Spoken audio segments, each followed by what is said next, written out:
la valeur dite de Harrison-Zeldovich, enfin 1, et on met des limites supérieures, donc on exclut progressivement ce qui est possible. Et alors, les points là qui sont là sont des modèles. Ce sont des modèles d'inflation particuliers, qui correspondent à différentes manières de réaliser cette phase d'inflation. Parce que l'inflation n'est pas une théorie fondamentale.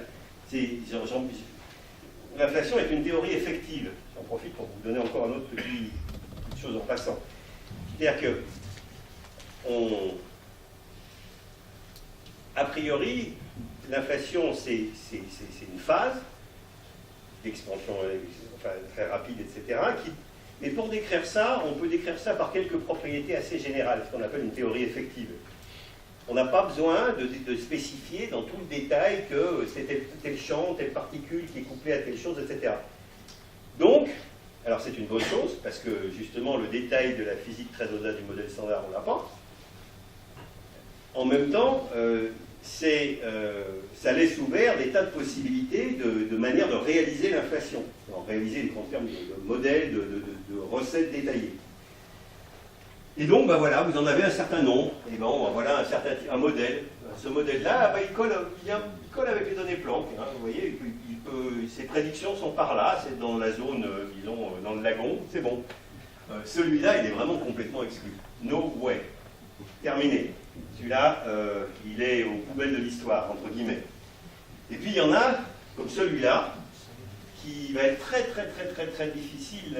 Alors, on va pouvoir éliminer les autres, mais vous voyez que celui-là, il faut des valeurs très proches de zéro, la capacité à détecter des ondes gravitationnelles primordiales de manière phénoménalement efficace. Ça, Planck ne descendra pas là. Là, on va raffiner les choses. Enfin, en supposant qu'on ne fasse pas de détection, parce que ça, on n'en sait rien. Mais si on ne fait pas de détection, on va se rapprocher du zéro, mais on pourra continuer peut-être à exclure des modèles, mais ceux-là, c'est pas Planck qui pourra faire une détection à ce niveau-là. Alors c'est assez amusant parce que ce modèle-là est un des premiers qui a été fait historiquement par Starobinsky, qui est un peu le compagnon de Mukhanov, c'est d'ailleurs pour ça qu'ils se sont partagés le prix Gruber, qui est le grand prix en cosmologie cette année, suite aux résultats de Planck, étant donné les travaux qu'ils avaient faits dans les années 80. Et en fait, assez naturellement, on retombe là-dessus, sur des modèles de ce type-là, quand on essaye d'unifier les idées de champ de Higgs et d'inflation.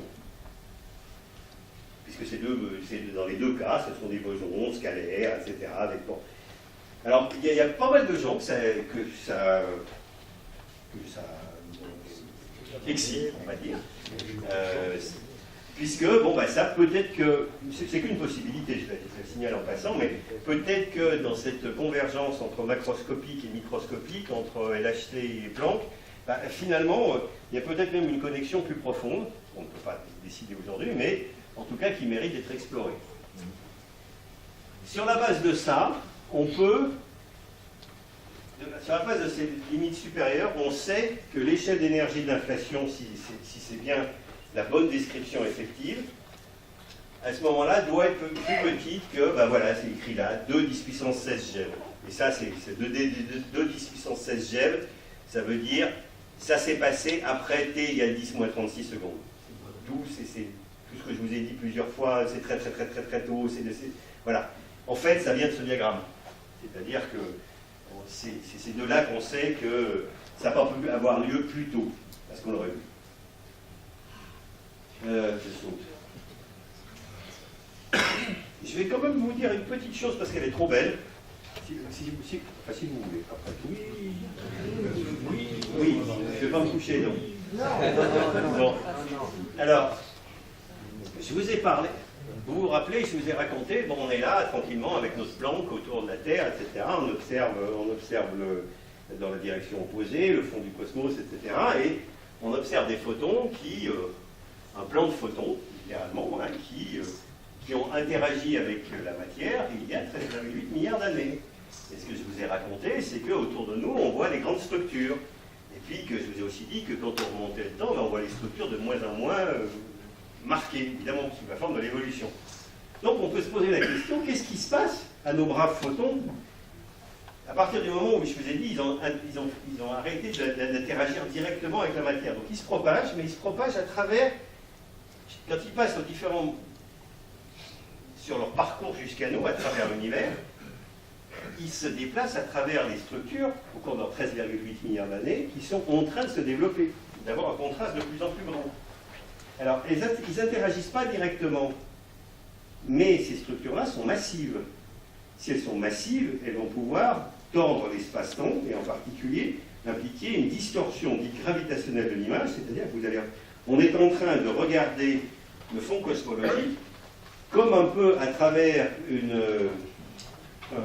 un verre qui serait dépoli ou qui a à variation d'indice ou à variation d'épaisseur, qui déforme un petit peu l'image.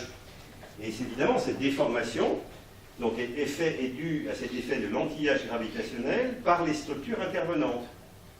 C'est quand même assez... Alors, ce que ça fait simplement, vous voyez, là c'est un petit dessin qui a été fait, bon, très exagéré bien sûr, c'est des tout petits déplacements.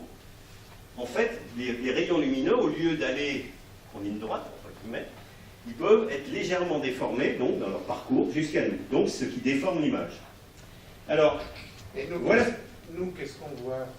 On dit bien, je vous le montre. Ça, c'est une simulation, bien sûr. Voilà, ça c'est le fond de ciel, donc c'est 10 degrés, là, comme échelle. Donc c'est les fameux stages dont je vous ai parlé. Et maintenant, je branche le lentillage. C'est-à-dire, je dis cette image-là, je la propage à travers, sur un parcours de 13,8 milliards d'années, à travers toutes les structures. Voilà ce qu'elle devient. Alors, je vous la fais plusieurs fois. Encore. Alors, vous voyez d'abord que vous n'avez pas complètement perdu le motif de l'image. Hein. Ça, c'est la première chose. Vous voyez aussi que c'est un petit déplacement. Petit déplacement. Vous voyez que ça bouge l'image d'une fraction de degré. Quelques arcs-minutes en fait. C'est ça l'effet Hetzel? Non. C'est un autre l'effet Hetzel. Non, là, ça interagit vraiment avec la matière, l'effet Hetzel. Non, là, c'est purement gravitationnel. Mais vous avez vu, donc, je vous ai dit, vous déplacez de quelques arcs-minutes, mais il y a aussi autre chose, si vous regardez bien ce que vous faites, là. Oups, pardon. Vous voyez que ce déplacement est cohérent sur de grandes échelles. C'est-à-dire que ce n'est pas simplement quelques arcs-minutes, mais c'est tout ce tas-là qui se déplace de quelques arcs-minutes. D'accord? Je vous le refais. Hein. Donc, vous voyez qu'en fait, c'est une déformation très particulière, cette image. C'est un petit déplacement sur de grandes échelles. Alors ça, ce que ça fait, c'est que ça, en gros, dans notre langage, ça couple les échelles entre elles, ça imprime une déformation qu'on va pouvoir mettre en œuvre, en gros, en analysant cette image-là à différentes échelles, justement, en la regardant à différentes échelles. Et le miracle, entre guillemets, c'est que, en fait, on a trouvé des manières, certes, il existe une transformation mathématique qui permet de remonter à quelle est la distribution de la matière qui fait cet effet-là, uniquement en analysant cette image-là. Parce qu'on utilise cette propriété qu'on n'avait pas utilisée précédemment quand je vous parlais des vagues de différentes tailles, etc. Là, je vous dis, j'utilise quelque chose de supplémentaire. Je vous ai dit, c'est un petit déplacement sur de grandes échelles. Je suis en train de coupler les échelles, là.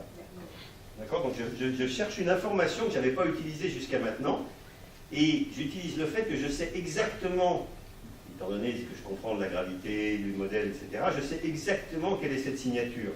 Donc je vais aller chercher cette signature dans les données. Oui. Qu'est-ce que voit Planck? C'est after. After. After. Donc votre grande carte, c'est after.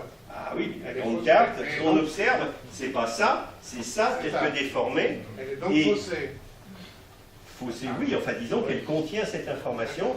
Et quand je vous ai montré la courbe dite des théoriciens qui montrait ça, il y a un petit effet de l'effet de Nancy qui est incorporé dans les calculs depuis longtemps et que si on ne l'incorpore pas, on dit des bêtises.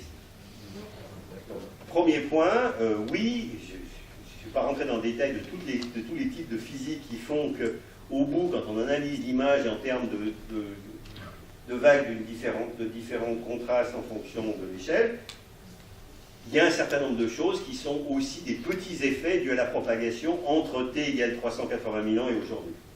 D'accord? Donc c'est pas complètement, on ne l'observe pas complètement directement, il y a une petite correction qu'il faut prendre en compte.